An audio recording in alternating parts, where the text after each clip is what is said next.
أعوذ بالله من الشيطان الرجيم بسم الله الرحمن الرحيم الحمد لله رب العالمين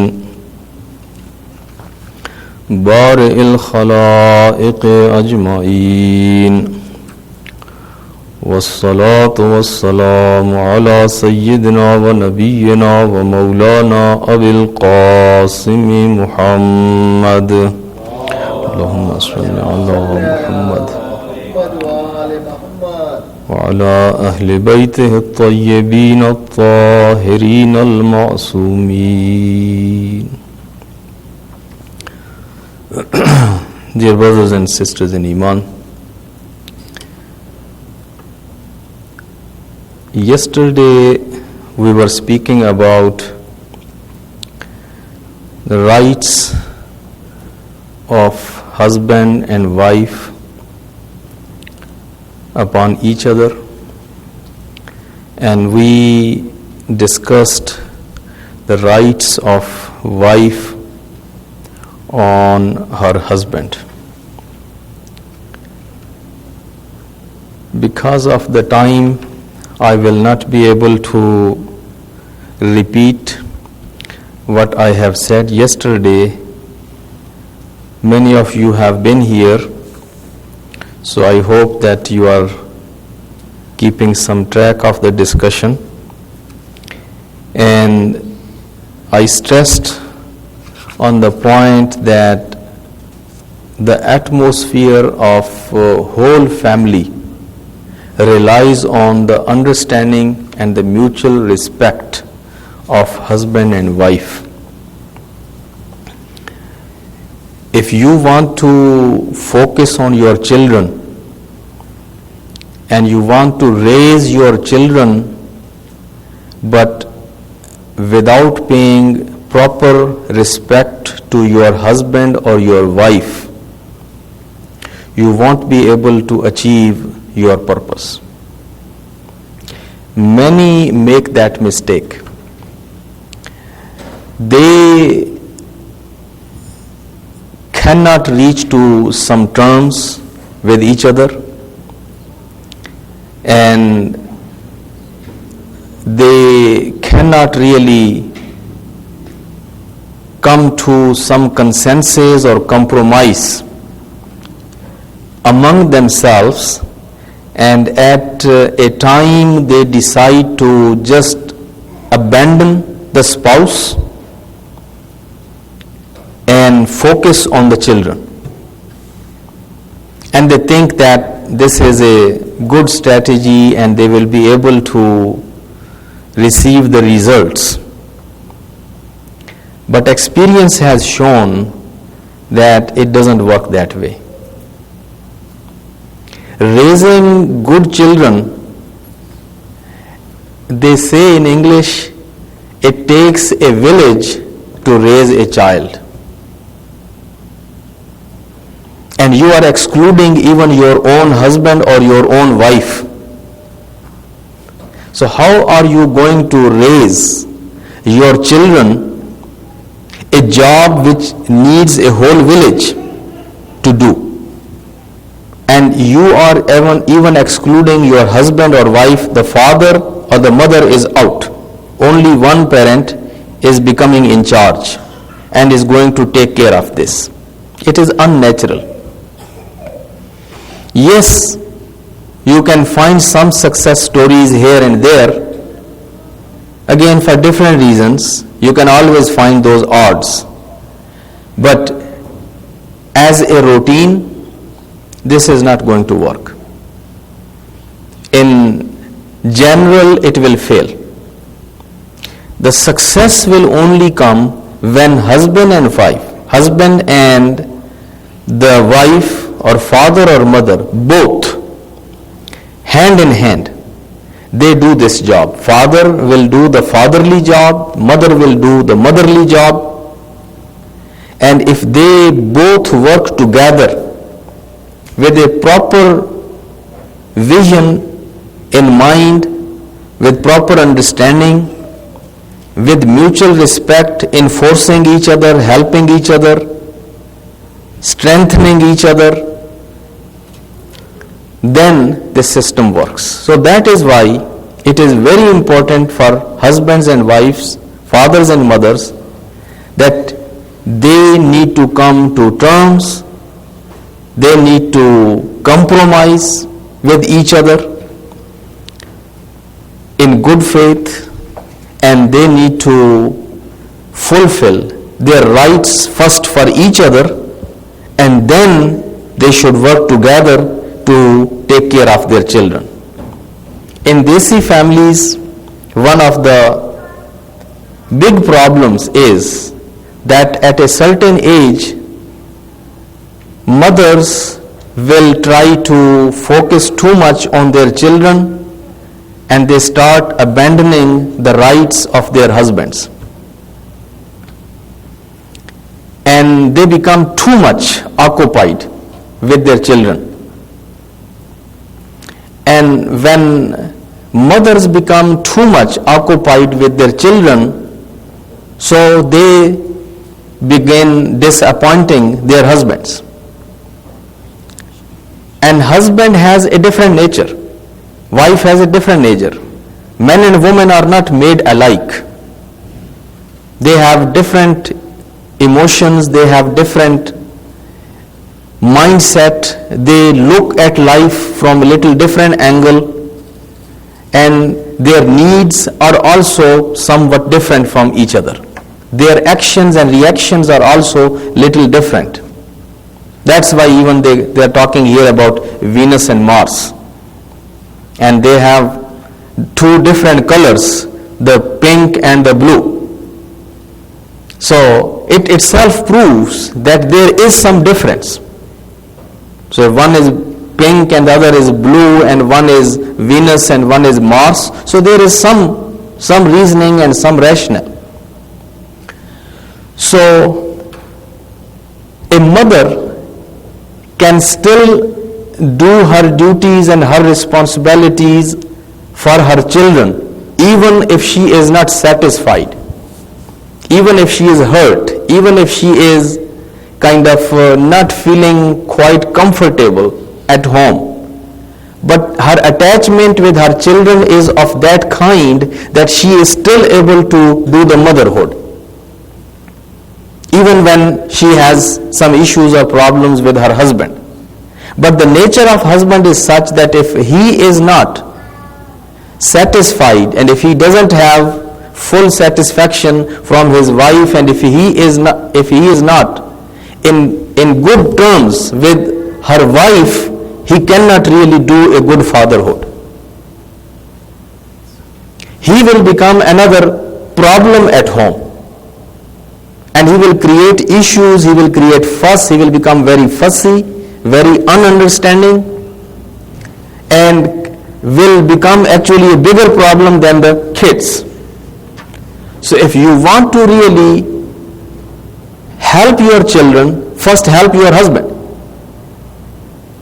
If you want to take care of your children, you need environment, the peaceful environment, loving environment.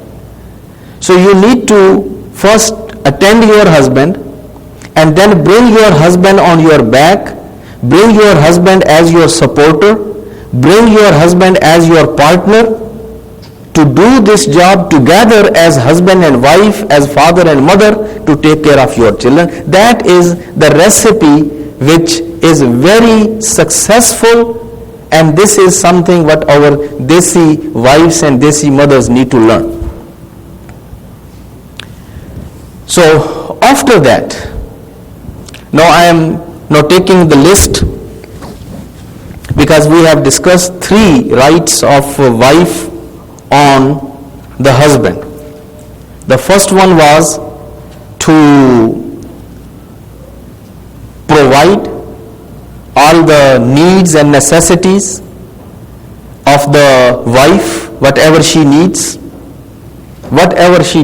according to the norms of the time, norms of the society, norms of the people of your background. So it is food, it is furniture, it is libas, it is jewelry, it is fruit, it is For example, the house, it is apartment, it is home, it is whatever meaning is the norm for a family, for a woman to have. In a family like yours, in your locality, in your family, in your background, so you need to provide that to your wife. The second right which we had mentioned, that was that it is not that only that you provide with the basics, but it is highly recommended to provide with generosity and make the life of your wife convenient and comfortable. Spend some extra amount of dollars if you can afford. Being stingy and miserly is a shame for a man. Man is supposed to be generous and spending. Amir al-Mu'mineen mentioned that this is a quality of women. Women are supposed to be miserly and women are supposed to be stingy and thrifty. And men are supposed to be spending and generous. But if it is otherwise, it is shameful. And the concept was that men should always try to bring more than what she needs, more than what they need at home. Every time you are going home, buy something for them, take something for them. Make sure that they are living in convenience and they are living with comfort and they have everything what they need, and it should be more than their needs, it should be more than the basics, it should be actually more. So that was number 2. Number 3 was that Prophet says that it is not only the grocery and it is not only the home, it is not only the roof, it is not only the rugs, it is not only the commodities, but it is respect. And woman's one major right on her husband is that he is respecting her. Respect itself is a very big thing in life. We are human beings. And human being, one of the major thing what we all need is respect. It is in our nature. Allah subhanahu wa ta'ala has put in the nature of mankind, وَلَقَدْ كَرَّمْنَا بَنِي آدَمَ. So Bani Adam is not satisfied or not content only with commodity, only with the grocery or the house or home. You don't know how much jewelry I bought for you. You don't know what kind of furniture I bought for you. You don't know what kind of car I bought for you. You are living in such beautiful home. I spent this much, I spent this much, I spent this much money. That kind of car you are driving, this kind of jewelry you are wearing. I buy this, I bought this. No, that is not enough. That is important, but there is something which is more important, and that is you are being respectful to her. Many times we become kind of disrespecting each other by calling each other sometime names, finding faults, reminding people their humble past of their family background, or your father, your mother, your brother, your sister, your family, and then making myself as princely and heavenly, and I come from this kind of family and my family side is like this and we are like that and you are like that. So every time it is my family versus your family, my parents versus your parents, I versus you, and every time finding a way or reason to ridicule her, to suppress her, to embarrass her, and to tell her that you are nobody and I am really somebody. That is a very negative thing to do. It is a torture. It is some kind of harassment. And it is abuse. And when you are abusing someone, Prophet has ahadith, tons of ahadith, that how come you abuse someone the whole day and then at a particular time you are demanding love and you are demanding the compassion, and you are demanding very cordial kind of behavior from someone that just a little before you were abusing her. So if you want to have a good time, if you want to have a good company, if you want to enjoy a good company, then you must have to live in that way and make that kind of environment at home, that the person is also enjoying to be with you and to give you that company. Human being cannot change like channels and bands. It's not radio transistor that you change from one band to the other one, or TV channel from one channel to other channel. If you are sad, you cannot become excited right away. If you have been down, if you have been abused, if you have been kind of ridiculed, if you have been kind of subjected to that kind of behavior, so how come all of a sudden you forget everything with just one simple sorry? If somebody says sorry and now we should be all friends again.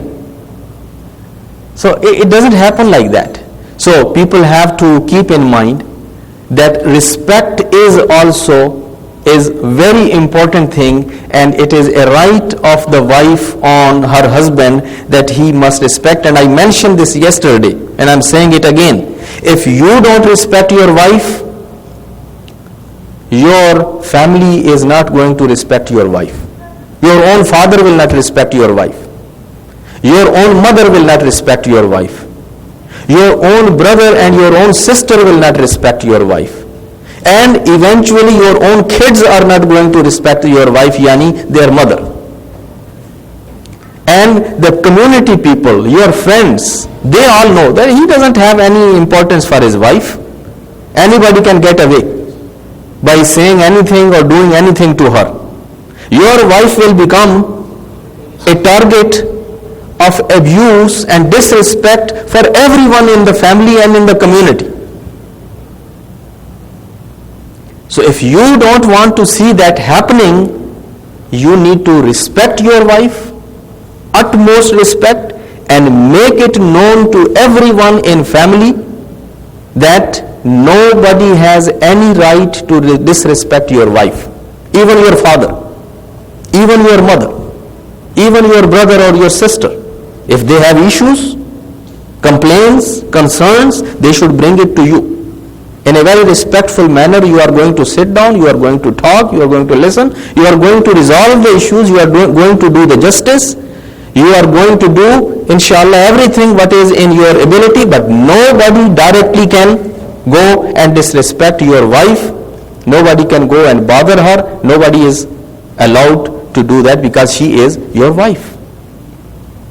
That is something, my brothers and sisters, what we need to establish in our families. It is Islamic system. But our Desi Islamic system is that this poor wife of him is on the mercy of the father, mercy of the mother, mercy of the brother, on the mercy of sister, on the mercy of everybody. This one poor lady is being harassed, is being ridiculed, is being kind of abused by everybody in the family because she is sister-in-law, because she is daughter-in-law, because she is there. That is un-Islamic and that is not acceptable. Next right which she has is that it is normally the wish and the desire of husbands, and they wish and they sometimes demand that their wives should be always very presentable and kind of wearing nice outfits and wearing jewelry and perfumes and makeup and everything, so they should be always like brides. But for themselves, they are in just like wearing the gym dress, and for the half day they are in their bedroom pajamas, and they are not going to even shave until they are going out to a meeting. They are not going to comb their hairs, they are not going to put any perfume, they are not going to do anything as long as they are at home with their wife. It is only as they do. Sometimes the men complain that their wives do makeup only when they are going out. They wear best outfits only when they are going out. They don't care when they are at home. But it is not, this problem is not only with the woman, the problem is with men also. And it is a right of woman to see her husband also presentable, in clean and neat and good libas at home, and enjoying that good company of the husband at home. Men shouldn't think that this is only a responsibility of women to really dress up properly or to be presentable. The sunnah of Prophet was that Prophet would make sure that when he was at home with his wives, so he would wear a good libas, he would put perfume, he was in a very presentable conditions, he had some libas and some things to enjoy for himself with his family. Also when Prophet was used to go outside, then he had different kind of libas. He was again making sure that he is now ready to go out. But being at home doesn't mean that one is just Allah log, and not doing anything for himself to please the woman. And Prophet and Aimma have ahadith that one reason that sometimes these women get attracted to the strangers or to the people at workplaces or people in neighborhoods or people in other like individuals in the family is that their husbands are not taking care of themselves. Their husbands are never home on time. Their husbands really, they don't dress up properly. They don't really present themselves in a nice way, in a good way to their wives. They are all kind of careless people, and always when they enter in home, they have pain here, they have ache here, they are exhausted, they are tired. All what they need is privacy. All they want to go directly to sleep and then eat and then go out. So if that is the life, that you come home and you have pains everywhere and you have aches everywhere and you just want to go and sleep and you want to get up and then again run out, you don't sit at home, you are not giving them a good company, then the chances are that if Allah is not going to save and protect them, that sooner or later they will start looking right and left. As men start doing it, if they don't get what they want. So this is something also which is important, and it is a right for women to see that her husband is available to her, and when he is available, then he is also kind of, I don't know the proper English term for that, but I keep saying presentable. So, but you understand what I mean. Recite a salawat.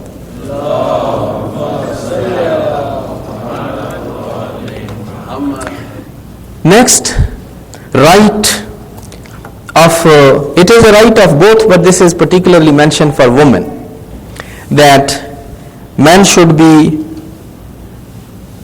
forgiving and accommodating, and someone that who doesn't kind of make a big deal out of small mistakes or small things. Because the chances are, again, today's society is little different, but in past, the men were more educated than women. Men had more exposure of society compared to women. Men were enjoying higher positions in society compared to the women. So women had less education, they had less exposure of the society, and they had less kind of those capacities where they were kind of working outside with people or with things. So when there is a difference of age, when there is a difference of experience, when there is a difference of education, when there is a difference of exposure and experience, definitely people are a product of their experience and exposure. So their level is not going to be exactly of your level, at least in certain areas of life. And you will see many times that you are disappointed. Their comment, their general knowledge, you were in discussion and you felt that your wife was not able to carry on the discussion at your level, your intellectual level or your general knowledge. Because you are a professional, she is a housewife. Her information is compared to you very limited. Her experience and exposure is very little compared to you. So for different reasons you will feel that she is not there where you dream to see your wife there. In her whatever responsibilities she has, whatever she is doing, she may end up making some mistakes.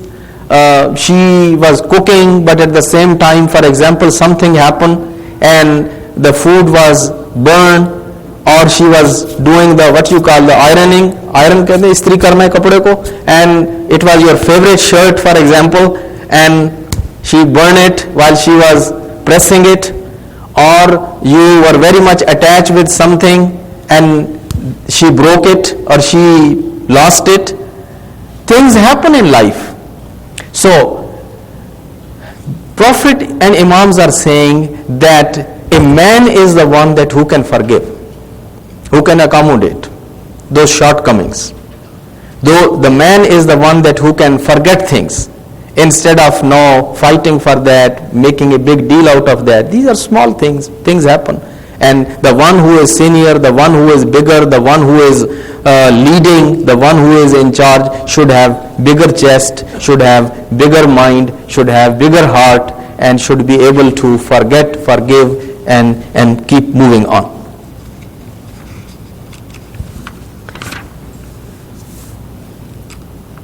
Recite a salawat. Let me read this word for you. These are the exact words of Amirul Mu'mineen. Amirul Mu'mineen, he says, Fadaruhunna ala kulli hal.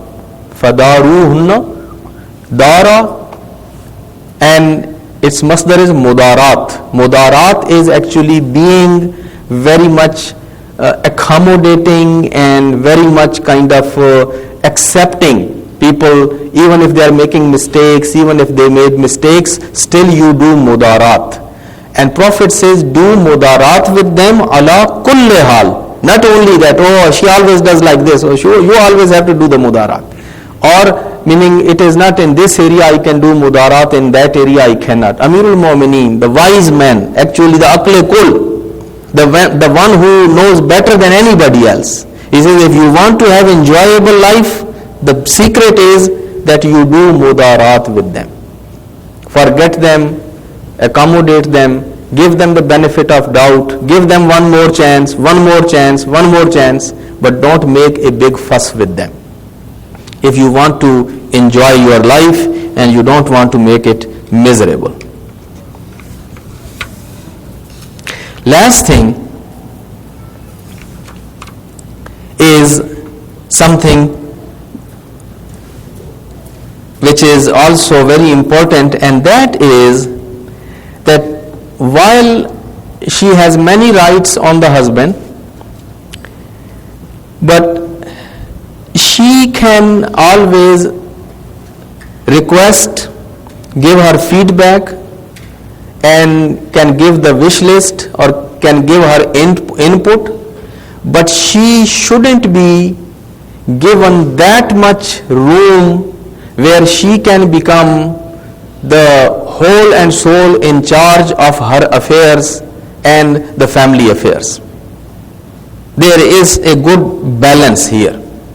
Woman is encouraged, you can delegate certain responsibilities to her, you can give her certain things what she want, but the main idea is that she shouldn't be given this thing, the life affairs or family affairs, totally to her.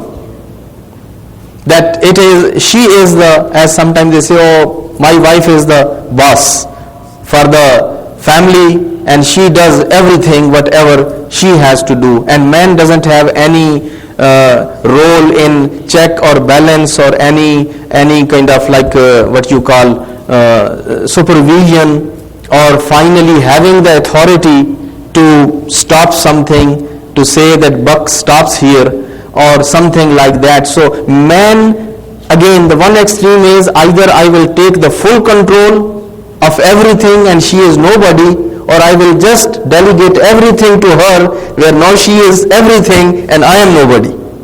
No, that is not a good recipe of the life. Yes, she should be respected. Her input is very much appreciated and many tasks are delegated to her, but she needs to understand that there is a husband and he is actually the head of the family. In Islam, there is no debate on this issue that the head of the family is ultimately man. There are not two opinions on that. So this is something which is agreed upon. That whenever there are two people working together, so one has to be in charge or one has to be the team leader. If it is even a team of two, you cannot say, oh, this is a team of two, but both are leaders. Both are supervisors. No, you cannot have that.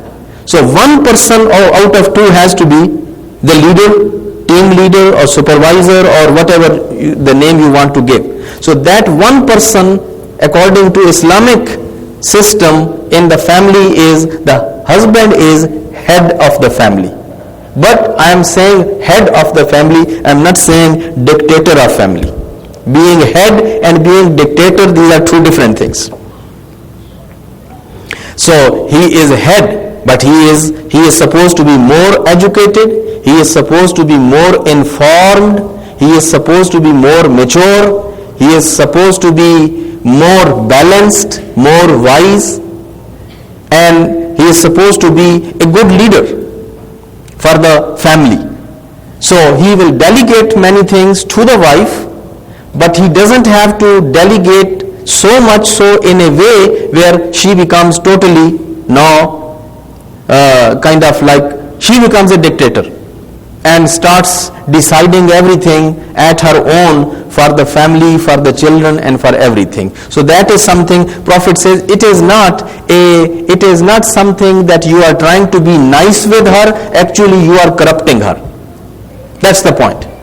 It is just like as we have children, for example, and we love them and we respect them and we don't want to discipline them and we want to see them all doing whatever they want to do. There are some parents who believe that, oh, we shouldn't stop our children from doing this or doing that. Give them all the freedom. Let them do whatever they want to do. Let them learn from their own experience. That is another extreme. You don't have to put them in cage. You don't have to be rude with them. You don't have to be tough. You don't have to be too tough with them. But at the same time, you are a father. You are a mother. You have to keep them in control. You need to give them adab. You have to let them know their boundaries. You need to let them know their limits. And you need to teach them the adab and ihtiram and everything. But if you say, no, you love your son that much, you love your daughter that much, whatever he does with her money, whatever she does with her money, wherever he goes, even if he comes back by the midnight, I don't ask my son where you have been. I love you so much. Wherever you are, I love you. I love my daughter and I don't even ask where she is going, where she is coming, when she is going, when she is coming. I love my daughter. I trust my daughter. I don't ask her even who are your friends and where are you going and what are you doing, because I love my daughter. You don't love your daughter. You are corrupting your daughter. You are corrupting your son. You are not a friend of your daughter or son. You are an enemy of your son or your daughter. So in this spirit, Islam is saying that you respect your wife but don't corrupt your wife. You delegate things to your wife but don't make her dictator. At the end of day, you are responsible for the family. You are the responsible. You have to answer to Allah subhanahu wa ta'ala at the day of judgment as husband and as a father. So there is delegation, there is a right, there is a respect, there is a room to maneuver. But at the same time, man shouldn't go that far where he leaves her decisions, everything to her. Man should be involved and should have that supervisory role. So that is something which was all about the woman. I have mentioned some good things also yesterday that completes one portion of the discussion. Time is out. From tomorrow, inshallah, now I will mention the rights of husbands on the wives, and that will be the discussion focused about what are the rights which these husbands have over their wives, and there is a lot of advice for the sisters and the brothers, inshallah. I hope sisters will show up tomorrow also. Recite a salawat.